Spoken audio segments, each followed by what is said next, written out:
मंगलवार व्रत। ये हनुमान जी का दिन है। इस दिन सिंदूर आदि चढ़ाकर हनुमान चालीसा का पाठ करना चाहिए। इस दिन गोबर मिट्टी से चौका निषिद्ध है। मंगल की प्रिय वस्तुएं लाल चंदन, लाल पुष्प, गुड़ मिश्रित पकवान माना जाता है। इस दिन व्रती को सायंकाल अलोना भोजन करना चाहिए। इसकी व्रत कथा इस प्रकार है।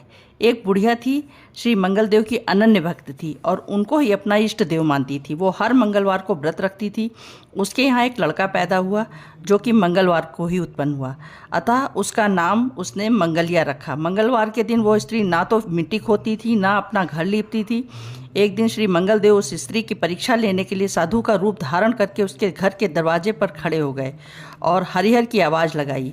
बुढ़िया ने बाहर आकर पूछा, महाराज क्या आज्ञा है? श्री मंगलदेव कहने लगे, माई बड़ी भूख लगी है, मैं भोजन तैयार करूँगा, तू थोड़ी सी जमीन लीप दे तो तेरा बड़ा पुण्य होगा।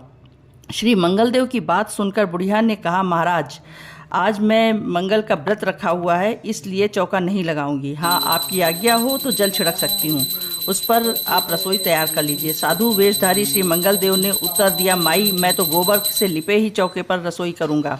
वृद्धा बोली, महाराज जमीन लिपने के अतिरिक्त आपकी हर सेवा करने के लिए तैयार हूँ। माई कुछ तू कह रही है उसे सोचा भी है या नहीं? देख, जो मैं पहले ही निवेदन कर चुकी हूँ कि मैं आज मंगलवार के दिन व्रत रखी हुई, इसलिए चौका नहीं लगा सकती। श्री मंगलदेव बोले, माई तो फिर ऐसा कर, अपने लड़के को यहाँ बुलाओ और उसको औंधा लिटा दो, मैं उसकी पीठ पर भोजन तैयार करूँगा। श्री मंगलदेव की बात सुनकर वृद्धा चुप हो गई। उसको चुप देखकर श्री मंगलदेव, माई तू चुप क्यों हो गई? उसके वचन का ध्यान कर बुला अपने लड़के को। इस पर वृद्धा ने अपने लड़के को आवाज़ लगाई और जब वो आया तो कहा, देखो ये बाबा तुमसे कुछ कह रहे हैं। इस पर लड़के ने मंगलदेव के पास जाकर कहा, क्या आज्ञा है? इस पर मंगलदेव जी ने कहा, माई इसे तू औंधा लिटा दे।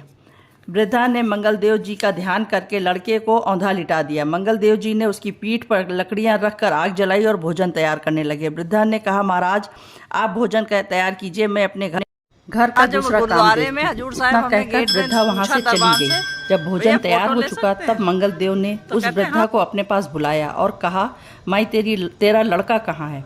उसे बुला ताकि भोग लगा सकूं। मंगलदेव जी की इस बात पर वृद्धा ने चकित होकर कहा, बाबा ये कैसे आश्चर्य की बात है, अभी अभी तो आपने उसकी पीठ पर भोजन तैयार किया है और अब आप उसे प्रसाद देने के लिए बुला रहे हैं। ये कैसे संभव हो सकता है जबकि वो मर चुका है? क्या आप उसे अभी भी जीवित समझते हैं? अब आप कृपा करके मुझे उसकी याद न दिलाइए और भोजन खाकर आप अपनी राह निकलिए। लेकिन मंगलदेव जी बोले, जरा तू उसको बुला तो सही। मंगलदेव के अत्यंत आग्रह पर जैसे ही उसने मंगलिया मंगलिया आवाज़ लगाई, पुकारा, तो मंगलिया एक ओर से दौड़ता हुआ आ गया। मंगलदेव जी ने उसको प्रसाद दिया। इसके पश्चात मंगलदेव जी ने उस वृद्धा को, उसके पुत्र को अपना वास्तविक रूप दिखाया। दर्शन पाकर वे गदगद हो गए। मंगलदेव जी बोले, माई तेरी मुझ पर अटल श्रद्धा है, अतः तुमको कभी कोई कष्ट नहीं पहुँचेगा।